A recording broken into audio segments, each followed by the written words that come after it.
Top. Donc bonjour, Bonjour. comment je dois t'appeler? Celui qui n'a jamais menti. Celui qui n'a jamais menti, très bien. Est-ce que tu peux te présenter succinctement? J'ai dans la vingtaine. Je suis un homme et je travaille actuellement dans l'armée de terre. Voilà. Célibataire sans enfant. Pourquoi t'es à l'armée? Alors, il y a plusieurs, on va dire, motivations. La première, c'est que comme beaucoup, j'ai un peu vu la lumière dans un CIRFA, hein. Donc, c'est un contrat, pendant quelques temps t'as un taf, je savais pas trop quoi faire de ma vie à cette époque-là, donc c'était un peu l'assurance de faire un métier où il y a une certaine sécurité de l'emploi. Enfin, ça c'est ce qu'on pense au début, mais voilà, il y avait ça et le fait de éventuellement pouvoir faire des trucs qui sortent un peu du quotidien, du travail de bureau, même travailler en entreprise, quoi. Enfin, le combat, le tir, tout ça, c'est quand même des trucs que je cherchais qui, pour le coup, j'ai trouvé. Quand tu dis vu la lumière au CIRFA, c'est quoi?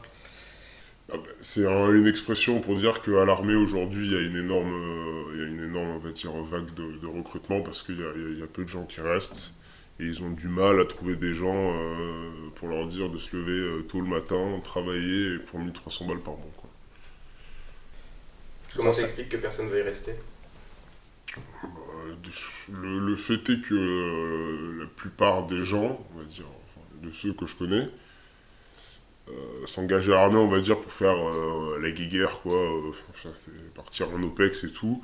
Et le fait est que la France n'est pas en guerre. Les mandats en Afrique sont pour tous les militaires, on va dire, de la régulière, les militaires normaux, c'est-à-dire l'infanterie, cavalerie, tout ça, et même les régiments du train qui partent le plus en OPEX. Les OPEX en Afrique sont des OPEX de garde qui sont très chiantes.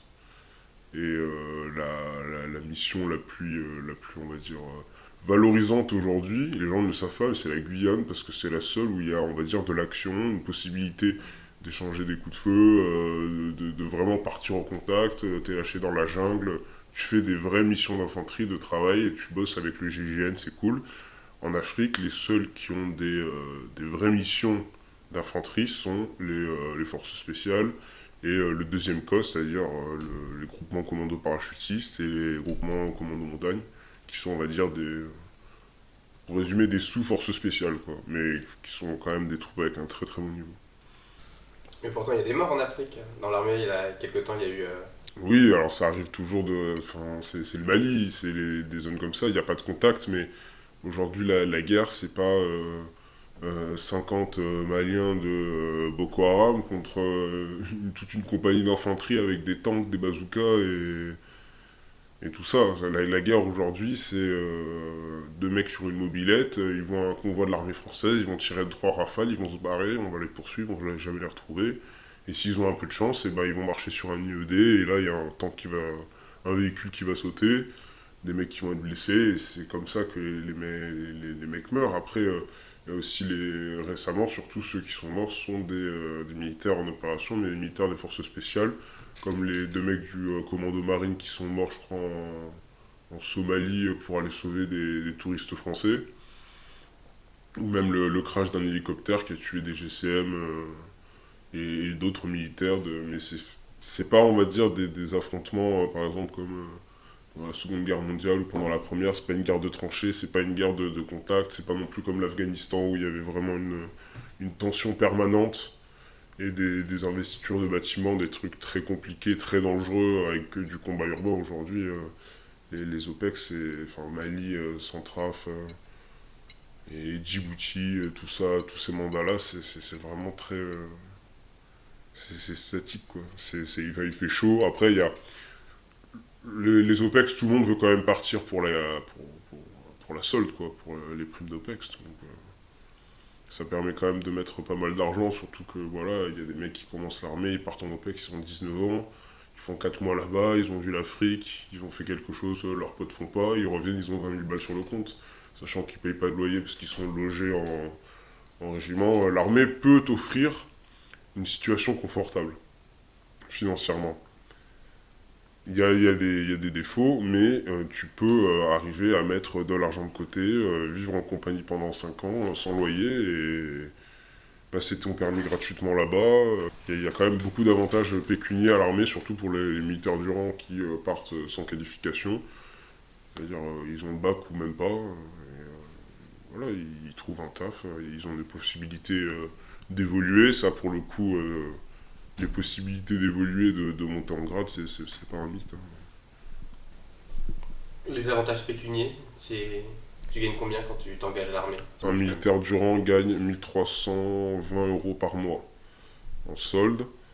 Plus, et à ça, il doit rajouter, s'il a des enfants à sa charge, on va dire un mec de 18 ans qui s'engage en tant que militaire du rang pour 5 ans et sans enfant, il touchera 1320, à ça s'ajouteront toutes ses primes, s'il part en terrain, s'il fait des camps, s'il fait des missions, et ça en étant, s'il le veut, logé et nourri du lundi au dimanche, le matin, midi et soir, s'il le veut. Donc il y a des exemples de militaires du rang qui, au bout de 3 ans, achètent sans crédit une voiture, mais pas une voiture toute pourrie, ou qui, en 10 ans de carrière, sont propriétaires de 2 apparts, quoi.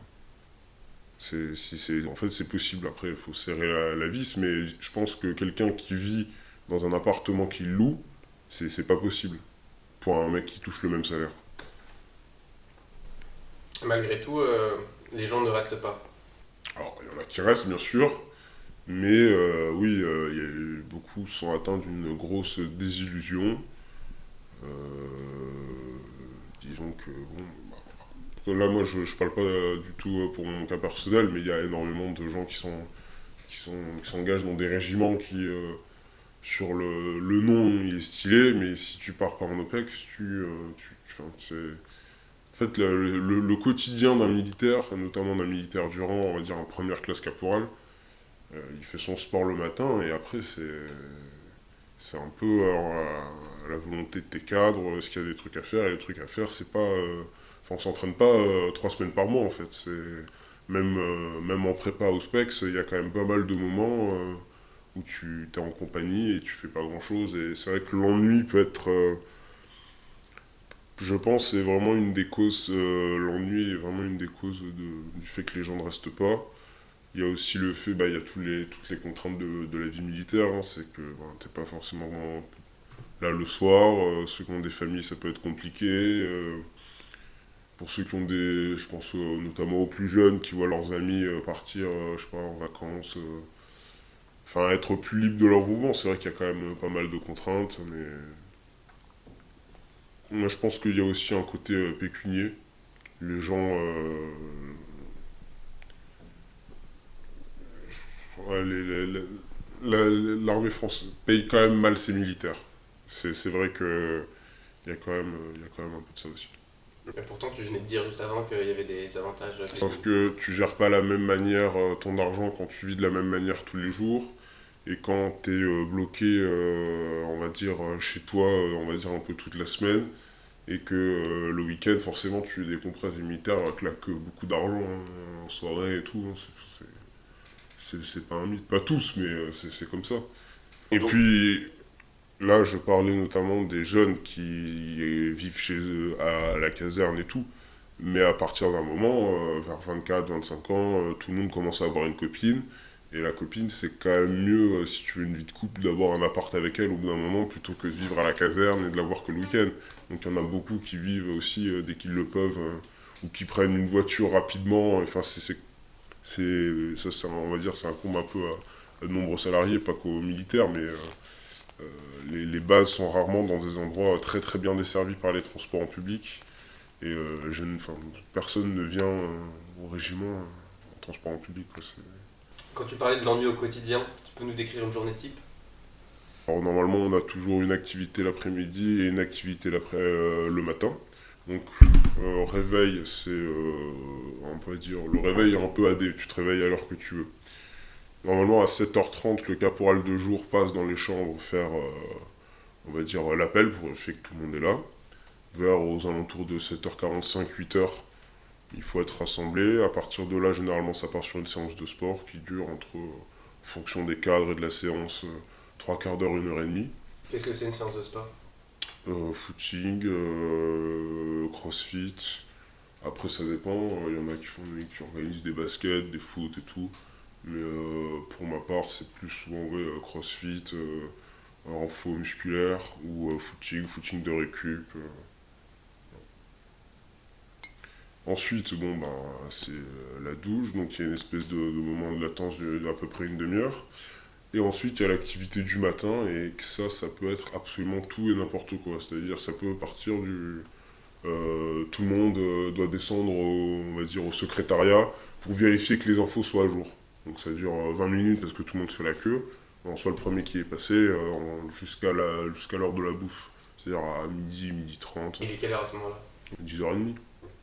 En fait, il a rien. Si on lui dit pas de faire quelque chose, s'il n'est pas 2 jours, c'est-à-dire sergent de jour ou caporal 2 jours, il rentre, il joue à la play, mais toujours avec le téléphone à côté pour vérifier si on t'appelle au dernier moment. Donc t'es libre, on va dire, pendant 2 heures, mais pas vraiment. Du coup, tu fais pas souvent des trucs productifs. Hein. Généralement, c'est jouer à la play, jouer au PC, lire un bouquin, ce genre de truc. Et ensuite, pareil, il y a une activité l'après-midi, une à deux, ça dépend. Ça dépend de la nature des activités, mais comme je t'ai dit, ça peut être un truc vraiment à la con, genre vérifier une info, faire une photo pour un tel truc. Et après, bon, de temps en temps, c'est une grosse séance de combat urbain, combat dans la verte, de cours théoriques sur l'armement, sur les transmissions, sur même la culture militaire, nettoyage d'armes, ça arrive souvent. Et voilà. Mais c'est sûr que le problème, c'est que ça rend un peu feignant.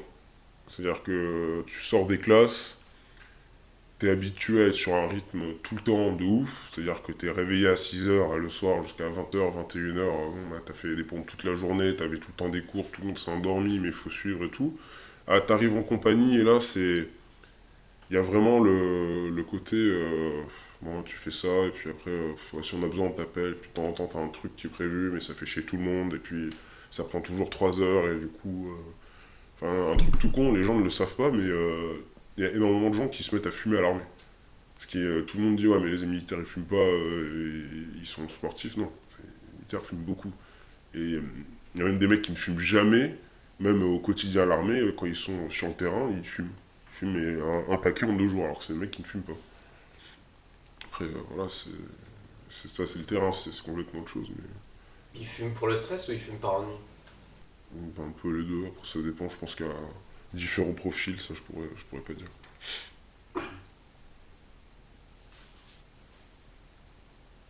Ça fait combien de temps toi que tu y es?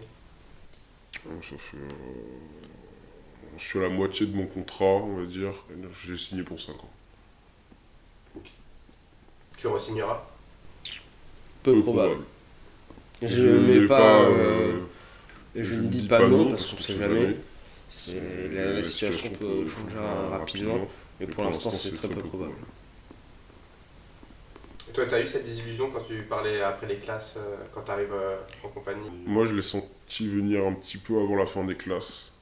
Au final, je suis resté, alors que j'avais un moment l'envie de partir. Mais c'est vrai que il y a quand même. Après, moi, je suis pas quelqu'un qui suis vraiment. En soi, moi, j'ai pas trop cet ennui. Donc, je pourrais pas dire. Je pourrais pas parler trop de cet ennui. Moi, c'est pas vraiment l'ennui. Moi, c'est pour l'instant le manque de perspective qui ne me plaît pas, la place qui est la mienne, mais ce qui est tout à même fait logique. Je suis premier cul, je suis tout en bas de l'échelle. Donc, première classe, en fait, c'est même pas un grade. Donc, premier grade, c'est caporal. Donc, tant que t'es pas caporal, mais si tu fais bien ton travail, t'es un peu, voilà, t'es un peu, on va dire, un sous-homme.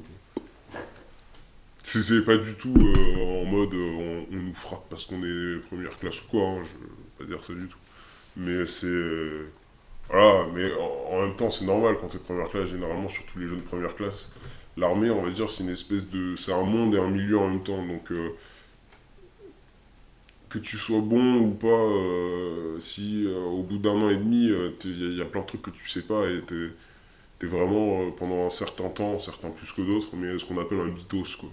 Quelqu'un qui il pige pas grand-chose, il fait les trucs parce qu'on lui dit de le faire, mais ça passe... C'est un apprentissage et il faut passer par là, mais c'est vrai que c'est un peu chiant. C'est pas la meilleure phase. Un petit bizutage? Non, c'est pas du bizutage. C'est bien bizutage? Ouais. Enfin, ça dépend ce que t'appelles un bizutage. Après, non, les mecs sont pas venus dans le champ pour nous imbiber de shampoing et nous foutre à poil, mais... Non, on a une espèce de petite épreuve, mais qui était genre, qui faisait partie de la formation et tout. Et oui, c'était un peu, ouais, du bahutage, quoi. Mais c'était pas... Faire un 50 mètres dans un étang? En plein hiver?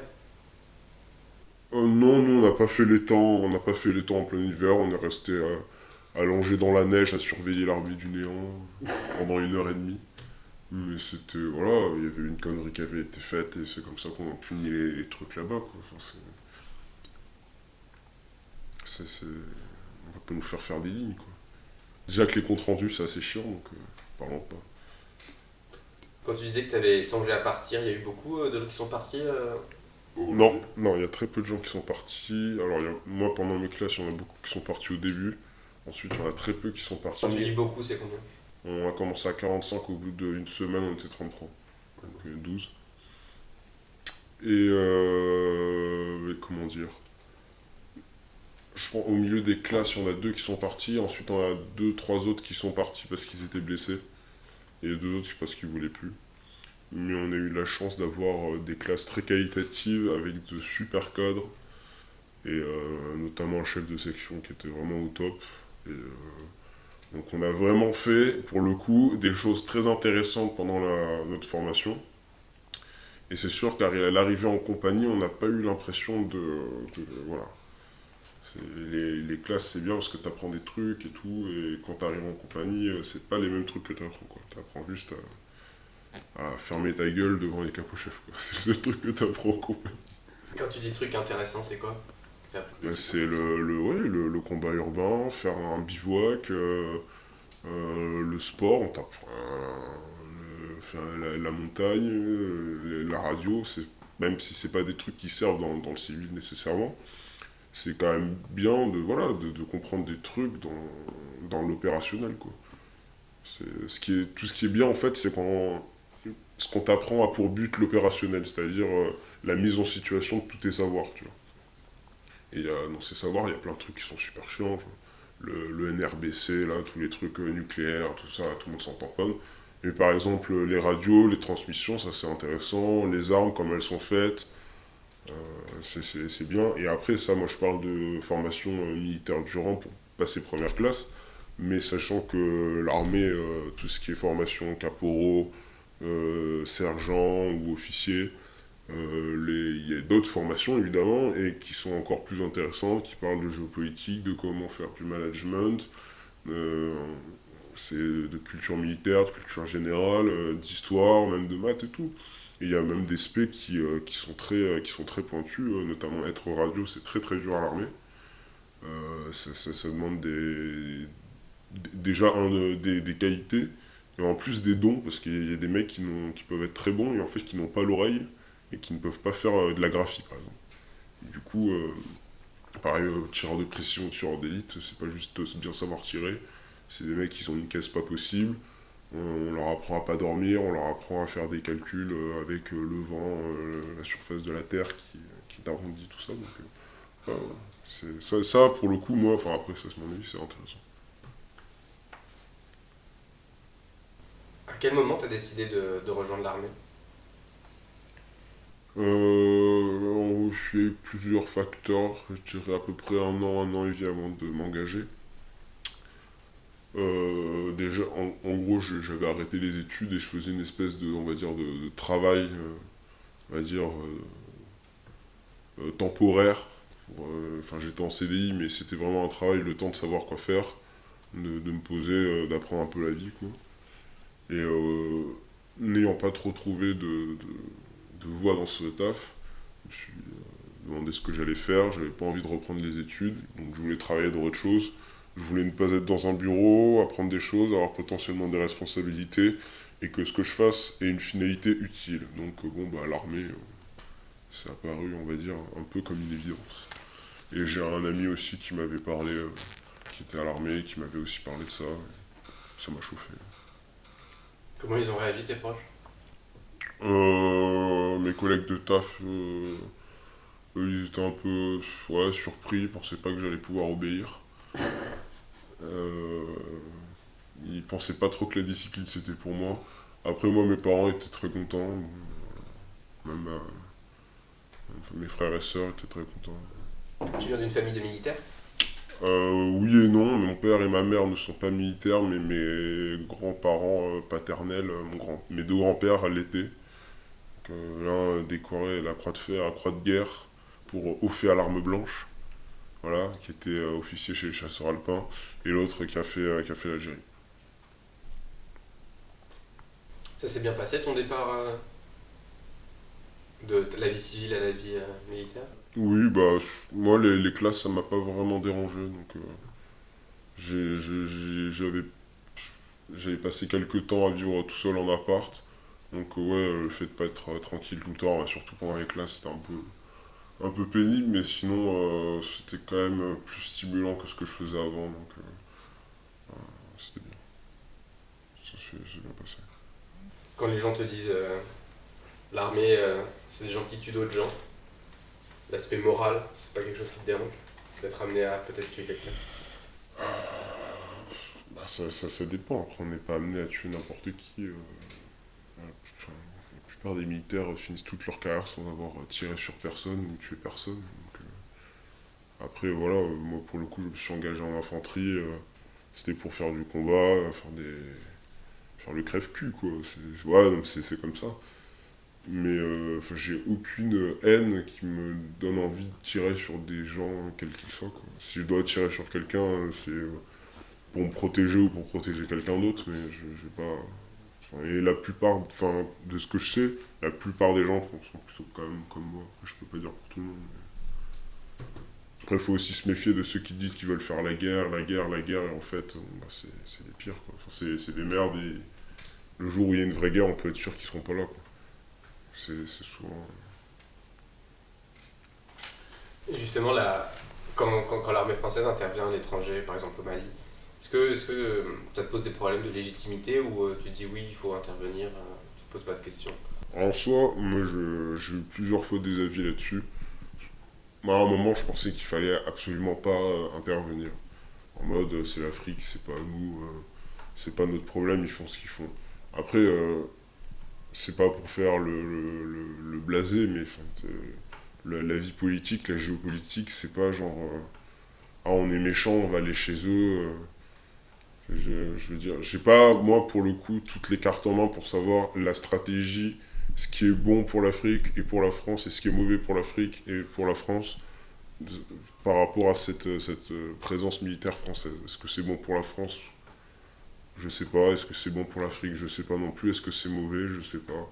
Voilà, après, l'armée française, pour le coup, est quand même une des armées la mieux vue dans le monde, et notamment en Afrique, contrairement aux Américains. Et voilà, après.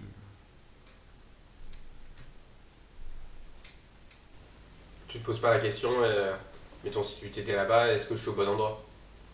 C'est pas une question que tu te poserais. C'est. Non. Non, vraiment. C'est- Moi, je suis quand même assez humble pour savoir qu'il y a quand même des choses qui me dépassent. De toute manière, si demain je suis en Afrique pour une mission de 4 mois au Mali, enfin, ce que je vais faire, c'est donner des bouteilles d'eau aux enfants, quoi. Et patrouiller, et tant qu'il y a l'armée française dans les villages, les mecs se font pas découper. Donc, si tu veux, moi, à ma place, je suis pas dirigeant à savoir. Moi, à ma place, je serais conscient de faire la bonne chose. Après, si demain, ouais, je dois escorter des camions d'or qui sortent des mines pour l'avion de je sais pas qui, ouais, là, effectivement, je me poserais des questions, mais en fait, c'est pas le cas. Ça, c'est. Enfin, déjà, on n'est pas des Américains, et puis, enfin, on est.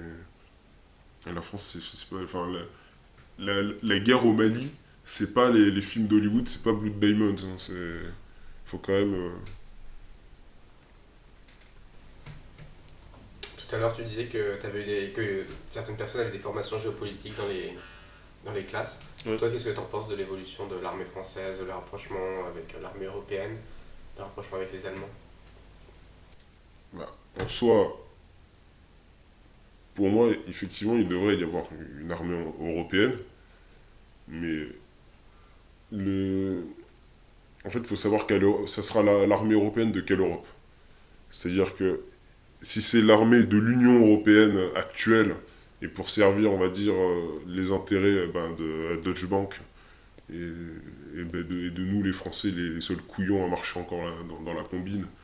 Non, après, en f- voilà, il suffit de voir la position des États-Unis, de la Russie, de la guerre froide qui se passe actuellement, de la guerre des marchés entre les États-Unis et la Chine encore, et même la Turquie actuellement. Voilà. La Turquie, on sait pas trop ce qu'ils veulent faire. On est complètement dans le flou. Et à l'heure actuelle, il suffit de voir ce que le coronavirus a fait à l'Europe, c'est-à-dire a mis à genoux toute l'Europe. Si demain Erdogan, je sais pas, il commence à attaquer, c'est la panique en fait. C'est-à-dire qu'il n'y aura aucun État qui sera d'accord sur la marche à suivre. Et la France, on peut être sûr que la France sera le pays à envoyer en premier les militaires français. Et que ça pour le coup, on peut en être sûr. Mais les autres, l'armée allemande, c'est c'est où? C'est du vent, l'armée italienne, tout ça. Enfin, il y a les Anglais, mais bon, les Anglais sont même plus en. Eux, on peut être sûr que si l'Europe veut faire un truc, ils feront l'inverse, juste pour nous montrer qu'ils sont pas d'accord. Donc il y a aucune stratégie. Effectivement, je pense qu'il faut une stratégie européenne, une vraie stratégie européenne de défense. Après, ça doit exister. Dans les faits, qu'est-ce que c'est ça, moi, dans les faits, je ne sais pas ce que c'est que moi aujourd'hui la stratégie européenne de défense. Tu vas voter? Non, je vais pas voter. Moi. Enfin, j'y suis allé et je m'intéresse, on va dire, à tout ce qui touche à la politique. De moins en moins, parce qu'aujourd'hui, je trouve ça vraiment très.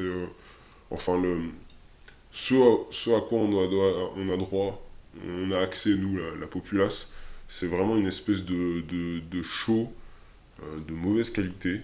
Voilà, c'est vraiment. C'est joué comme du TPMP, quoi. Oh, le mec des Républicains, il a pas payé ses factures. Oh, et le mec du PS, lui, il a un islamiste dans sa mairie. Donc c'est vraiment, en fait, c'est plus belle la vie avec des gens qui ne sont pas compétents, qui ne sont même pas intelligents. Il y a vraiment un gros problème d'intelligence. Et moi, ce que j'aimais bien dans la politique, c'est que c'était quelque chose qui me fascinait à la base, parce que c'est des gens qui font des trucs importants. C'est des mecs qui ont une place et qui, je pense, étaient justifiés. Aujourd'hui, il y a des gens qui sont incultes, qui n'ont pas un cul à trois chiffres, qui touchent beaucoup d'argent public pour pas grand-chose et pour être au service d'une espèce de mascarade. Alors, ils en sont conscients s'ils sont futés ou ils en sont pas conscients quand ils sont cons ou naïfs, mais enfin voilà, je veux dire, Sarkozy contre Hollande, ensuite on passe au second tour à Marine Le Pen. Moi je veux bien que le Front National ça soit une, ten- une tentation pour beaucoup de gens, ou même une volonté, une idée, hein. Mais enfin genre Marine Le Pen c'est quand même, enfin c'est un niveau abyssal quoi comment on peut les lire, enfin, je veux dire, et pareil, Macron, enfin, bah, à quel moment ça incarne quelque chose? En fait, c'est du vide, c'est vraiment la politique française, je trouve, est très ennuyeuse, parce que nous, on voit toujours le même défilé de mecs qui restent à peu près aux mêmes places. C'est-à-dire qu'il y a les vieux mecs du PS sous Hollande, les vieux mecs de l'UMP sous Sarko, et puis sur Macron, il y a les vieux d'un peu des deux. Et voilà. La politique aujourd'hui se joue plus, je pense, sur Internet, avec des courants donc, néoconservateurs qui nous viennent ou pas des États-Unis, ça je sais pas. Mais la politique aujourd'hui, c'est plus l'UMP, le PS et la République En Marche qui est le centre. C'est. Donc, de toute manière, il n'y a qu'à voir le taux de participation aux élections pour savoir que tout le monde s'encarre, alors que je pense que les Français ont rarement été aussi politisés qu'aujourd'hui. Hein, on a pu quand même le voir avec les gilets jaunes, tout ce qui en suivi. les gens ont quand même une conscience politique en France, mais alors n'en ont rien à foutre d'élire telle ou telle personne.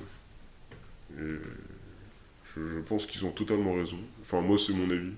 Je vais pas, même s'il y a un homme politique qui dit des choses que je préfère, je n'irai pas voter pour lui, parce que, enfin, après, c'est peut-être aussi de l'utopisme de ma part, mais je trouve que, enfin, il y a vraiment personne qui mérite vraiment la confiance. Ça parle politique dans l'armée? Oui et non. On va dire. Ça parle plus politique, on va dire, chez les plus de 25 ans. C'est-à-dire souvent au moins des caporaux-chefs, sous-officiers, officiers. Chez les militaires du rang, généralement, ça n'en parle pas trop. C'est pas vraiment le... C'est quand même des mecs jeunes de 18, 20, 22 ans. Ils ont souvent autre chose à penser. Quand tu dis militaire du rang, c'est quoi exactement? Militaire du rang, c'est la première catégorie de militaire. C'est-à-dire première classe, caporal-chef de première classe. Au-dessus de militaire du rang, on passe à sous-officier. Donc c'est sergent, chef, adjudant-chef, major. Ouais, j'ai oublié personne. Et après, on passe aux officiers, donc aspirant, sous-lieutenant, lieutenant, capitaine, commandant, général. Et après, il y a maréchal. Midi, il n'y en a plus. Est-ce que les politiques d'ouverture de l'armée aux femmes, qu'est-ce que t'en penses? Bah, en soi, il y a besoin de monde, donc autant pas fermer le poste aux femmes, sachant qu'il y a quand même plein de métiers dans l'armée où elles peuvent. Après, moi, pour ma part, je suis en compagnie de combat dans un régiment d'infanterie, donc c'est sûr que les femmes, c'est pas trop ce qu'il y a. Il n'y en a pas beaucoup.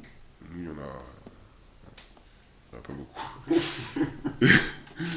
Et disons encore plus, bah, voilà, c'est quand même en compagnie de combat, l'infanterie, il y a peu de femmes, mais en plus, ça serait pas très très bien vu, quoi. Il y a quand même un esprit, pas misogyne, mais c'est vraiment très rustique et personne ne parlerait euh, à une première classe comme en première classe. C'est pas pareil. Un mec se fera beaucoup plus gueuler dessus qu'une fille, et dans l'infanterie où tu te fais tout le temps gueuler dessus, il n'y a pas de fille. Mais après, par exemple, tout ce qui est centre médical, ressources humaines, RH, tout ça, il y a plein de nanas. Après, je sais pas si elles font bien leur taf mieux ou moins bien que les autres, mais enfin, il y en a et ça tourne, donc je vois pas l'intérêt. Si elles sont compétentes et basta. Après, il faut pas prendre des femmes pour prendre des femmes, il faut pas qu'il y ait non plus des politiques de favorisation des femmes par rapport aux hommes. Est-ce qu'il y a du racisme dans l'armée? Il y en a partout le racisme. Après, institutionnel, ça dépend. Déjà, tout dépend du régiment dans lequel tu es. Il y a des régiments voilà, qui sont quand même, on va dire, plus touchés par la diversité que d'autres. Et voilà, bah, il y a des régiments où il vaut mieux pas trop être blanc.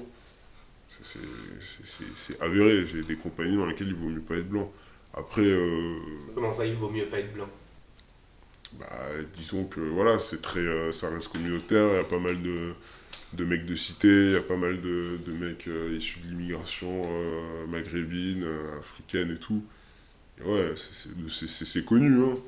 Dans quel régiment par exemple? Oh, j'en ai pas en tête. Mais rarement dans des régiments très opérationnels. Et après, il y a d'autres régiments où effectivement, notamment dans les troupes de montagne, là, oui, effectivement, il y a quand même quasiment que des blancs. Après, est-ce qu'il y a du racisme? Je pense. Oui, il doit y avoir des racismes, mais il n'y a pas de racisme institutionnel. Au contraire, aujourd'hui,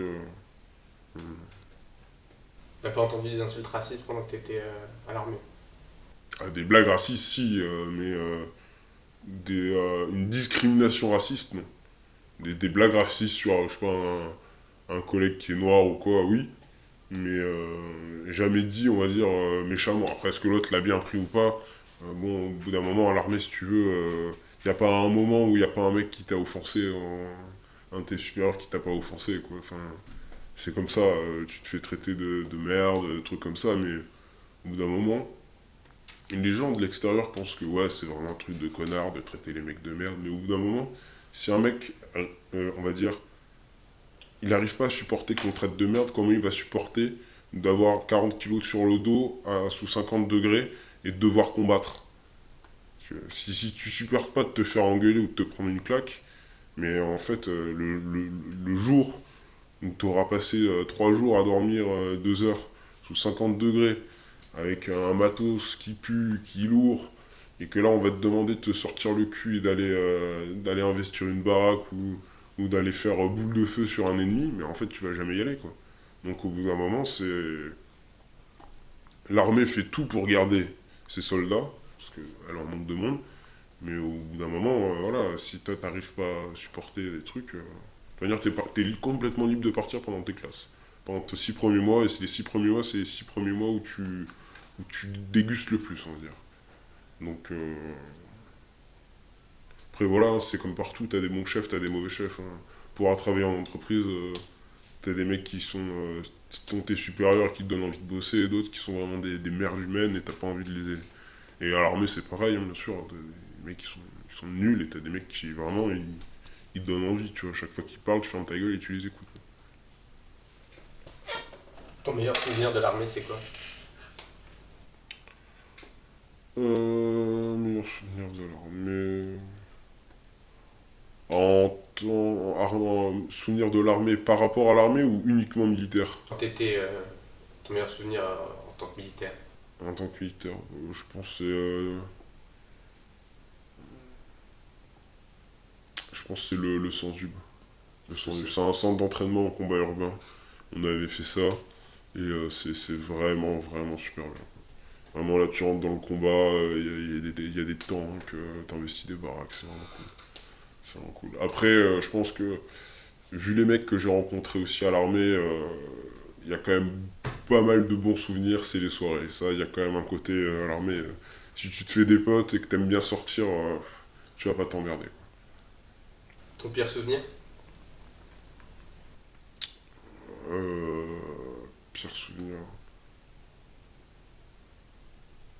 Ah, je dirais que c'est quand j'ai passé 1 heure et demie allongé dans la neige à 2 heures du mat à surveiller je sais pas quoi parce qu'un connard avait oublié son arme dans la neige. Du coup, on avait dû ramasser. Mais c'était vraiment. J'étais fatigué, je sortais du duvet, il faisait 50 degrés dans le duvet, là je m'allonge dans la neige. Ah non, ça m'avait. J'en avais pris un coup là quand même.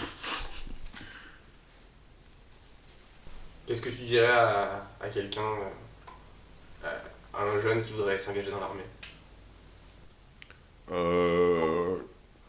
Après, ça dépend quelle branche il choisit. C'est-à-dire que. Il sait pas, il vient d'avoir son bac. Il sait pas quoi faire.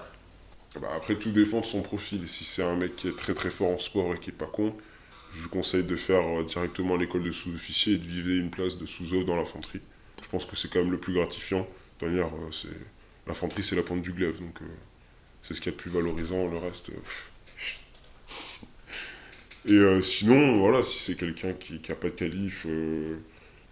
Moi, je dirais, de toute manière, si tu as envie de t'épanouir à l'armée, il faut aimer le sport. Faut aimer faire le sport, faut aimer progresser. Et surtout en tant que militaire du rang, si t'aimes pas le sport, ça va être compliqué. Si t'aimes le sport et que t'es bon au sport, tout va passer beaucoup mieux pour toi. Vraiment. Après, faut aussi. Voilà, il y a des gens qui vont à l'armée mais qui vont pas pour faire combattant. Si t'as envie d'être cuistot ou infirmière, ben. En vrai, je sais pas pourquoi tu choisis l'armée, mais pourquoi pas, quoi. Enfin, c'est. Enfin, voilà, je sais pas. Après, tout dépend du profil et de ce qu'il a envie de faire, quoi. Il y a quand même pas mal de trucs différents à faire. S'il est diplômé, s'il est pas diplômé, s'il est bon en sport, s'il en a un peu rien à foutre.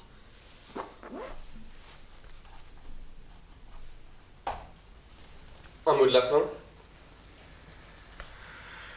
Mot de la fin. Dreyfus, il est coupable.